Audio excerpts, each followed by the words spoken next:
Part 1. Hello, Picture Rep. Can I help you? Oh, hi. I saw your advertisement about copying pictures to disk, and I'd like a bit more information about what you do. Sure. What would you like to know? Well, I've got a box full of old family photos that's been up in the attic for years. Some of them must be 50 or 60 years old, and I'd like to get them converted to digital format. Sure, we can do that for you. Right. And what about size? The photos are all sorts of sizes. Are there any restrictions? Well, the maximum size of photo we can do with our normal service is 30 centimetres, and each picture must be at least 4 centimetres. That's the minimum we can cope with. Well, that should be fine. And some of them are in a frame. Should I take them out before I send them? Yes, please. We can't copy them otherwise. And also the photos must all be separate. They mustn't be stuck into an album. OK, that's not a problem. So, can you give me an idea of how much this will cost? I've got about 360 photos, I think. We charge £195 for 300 to 400 photos for the basic service. OK, and does that include the disc? Yes, one disc, but you can get extra ones for £5 each. That's good. So, do I need to pay when I send you the photos? No, we won't need anything until we've actually copied the pictures. Then we'll let you know how much it is, and once we've received the payments, we'll send the parcel off to you. Right. Is there anything else you'd like to ask about our services? Yes, I've roughly sorted out the photos into groups, according to what they're about. So, can you keep them in those groups when you copy them? Sure, we'll save each group in a different folder on the disk, and if you like, you can suggest a name for each folder. So, I could have one called Grandparents, for instance. Exactly. And do you do anything besides scan the photos? Like, can you make any improvements? Yes, in the standard service, each photo is checked, and we can sometimes touch up the colour a bit or improve the contrast. That can make a big difference. OK, and some of the photos are actually quite fragile. They won't get damaged in the process, will they? No, if any look particularly fragile, we'd do them by hand. We do realise how precious these old photos can be. Sure. And another thing is we can make changes to a photo if you want. So if you want to remove an object from a photo or maybe alter the background, we can do that. Really? I might be interested in that. I'll have a look through the photos and see. Oh, and talking of fixing photos, I've got a few that aren't properly in focus. Can you do anything to make that better? No, I'm afraid that's one thing we can't do. OK. Any other information I can give you? How long will it all take? We aim to get the copying done in 10 days. Fine. Right, well, I'll get the photos packed up in a box and post them off to you. Right. If you've got a strong cardboard box, that's best. We've found that plastic ones sometimes break in the post. OK. Right, thanks for your help. Bye. Bye. Part 2. Good morning, and thank you for coming here today. I'd like to bring you up to date with changes in the school that will affect your children. As you know, the school buildings date from various times, some from the 1970s, some from the last 5 years, and of course, Dartfield House is over a century old. It was commissioned by a businessman, Neville Richards, and intended as his family home, but he died before it was completed. His heir chose to sell it to the local council, who turned it into offices. A later plan to convert it into a tourist information centre didn't come about through lack of money, and instead it formed the nucleus of this school when it opened 40 years ago. The school has grown as the local population has increased, and I can now give you some news about the lower school site, which is separated from the main site by a road. Planning permission has been granted for development of both sites. The lower school will move to new buildings that will be constructed on the main site. Developers will construct houses on the existing lower school site. Work on the new school buildings should start within the next few months. A more imminent change concerns the catering facilities and the canteen. The canteen is always very busy throughout the lunch period. In fact, it's often full to capacity because a lot of our pupils like the food that's on offer there. But there's only one serving point, so most pupils have to wait a considerable time to be served. This is obviously unsatisfactory, as they may have hardly finished their lunch before afternoon lessons start. So, we've had a new food hall built, and this will come into use next week. It'll have several serving areas, and I'll give you more details about those in a minute. But one thing we ask you to do to help in the smooth running of the food hall is to discuss with your children each morning which type of food they want to eat that day, so they can go straight to the relevant serving point. There won't be any junk food, everything on offer will be healthy, and there's no change to the current system of paying for lunches by topping up your child's electronic payment card online. You may be wondering what will happen to the old canteen. We'll still have tables and chairs in there, and pupils can eat food from the food hall or lunch they've brought from home. Eventually, we may use part of the canteen for storage, but first, we'll see how many pupils go in there at lunchtime. OK, back to the serving points in the food hall, which will all have side dishes, desserts, and drinks on sale, as well as main courses. One serving point we call World Adventures. This will serve a different country's cuisine each day, maybe Chinese one day and Lebanese the next. The menus will be planned for a week at a time, so pupils will know what's going to be available the whole of that week. Street life is also international, with food from 3 particular cultures. We'll ask pupils to make suggestions, so perhaps sometimes there'll be food from Thailand, Ethiopia, and Mexico, and then one of them will be replaced by Jamaican food for a week or 2. The Speedy Italian serving point will cater particularly for the many pupils who don't eat meat or fish. They can be sure that all the food served there is suitable for them. There'll be plenty of variety, so they shouldn't get bored with the food. OK, that's all on the new food hall. Now, after-school lessons. These are very popular with pupils, particularly swimming. In fact, there's a waiting list for lessons. Cycling is another favourite, and I'm delighted that dozens of pupils make use of the chance to learn to ride in off-road conditions. It means that more and more cycle to and from school every day. As you know, we have a well-equipped performance centre, and we're going to start drama classes in there too. Pupils will be able to join in just for fun, or work up to taking part in a play. We hope to put on at least one a year.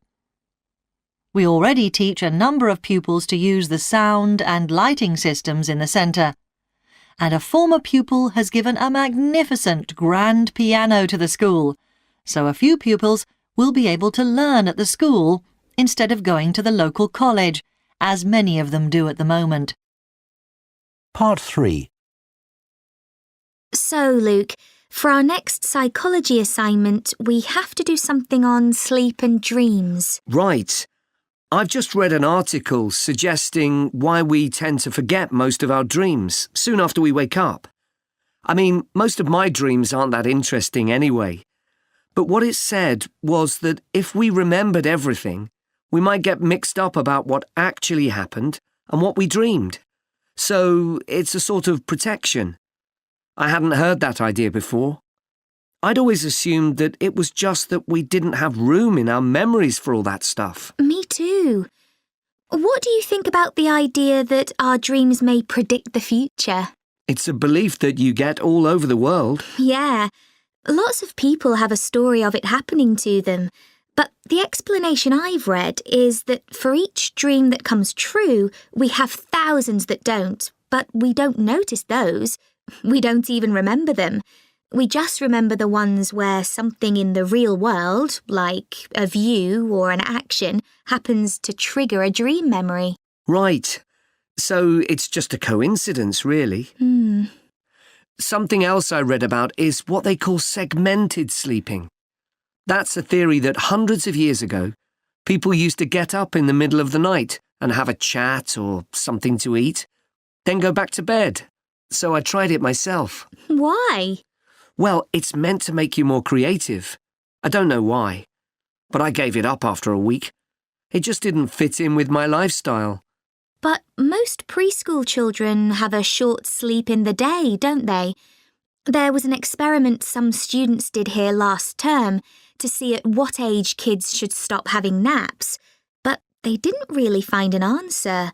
They spent a lot of time working out the most appropriate methodology, but the results didn't seem to show any obvious patterns. Right. Anyway, let's think about our assignment. Last time I had problems with the final stage, where we had to describe and justify how successful we thought we'd been. I struggled a bit with the action plan too.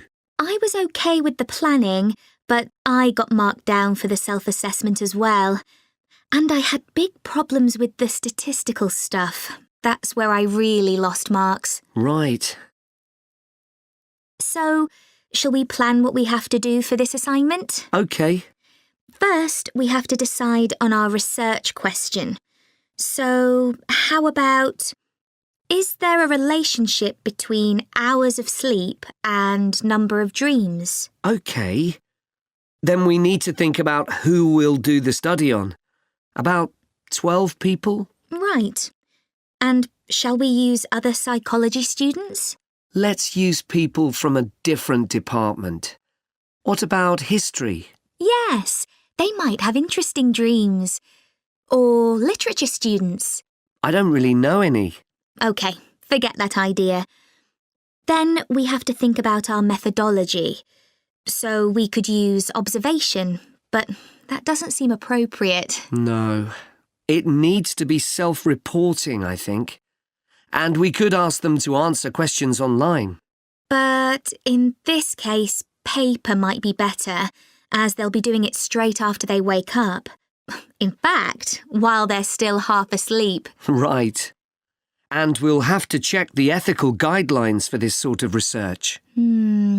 Because our experiment involves humans, so there are special regulations. Yes. I had a look at those for another assignment I did. There's a whole section on risk assessment, and another section on making sure they aren't put under any unnecessary stress. Let's hope they don't have any bad dreams. Yeah. Then, when we've collected all our data, we have to analyse it and calculate the correlation between our two variables. That's time sleeping and number of dreams. And then present our results visually in a graph. Right, and the final thing is to think about our research and evaluate it. So that seems quite straightforward. Yeah. So now let's get started. Part 4. Dancing is something that humans do when they want to have a good time. It's a universal response to music found in all cultures. But what's only been discovered recently is that dancing not only makes us feel good, it's also extremely good for our health.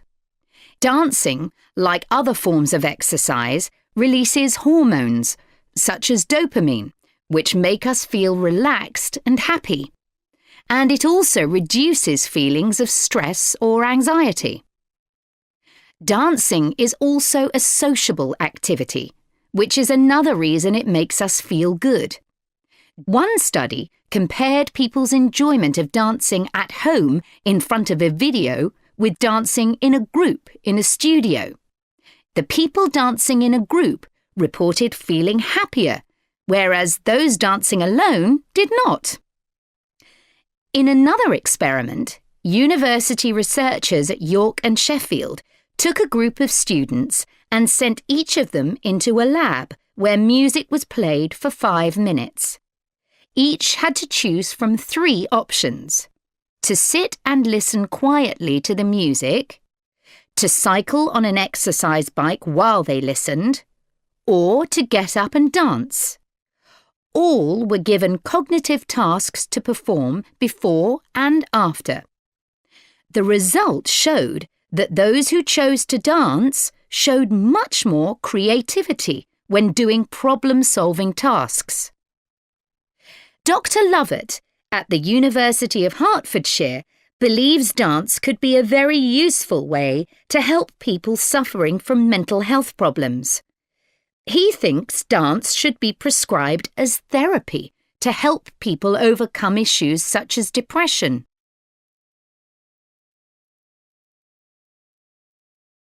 It's well established that dance is a good way of encouraging adolescent girls to take exercise, but what about older people? Studies have shown that there are enormous benefits for people in their 60s and beyond. One of the great things about dance is that there are no barriers to participation. Anyone can have a go, even those whose standard of fitness is quite low. Dance can be especially beneficial for older adults who can't run or do more intense workouts, or for those who don't want to.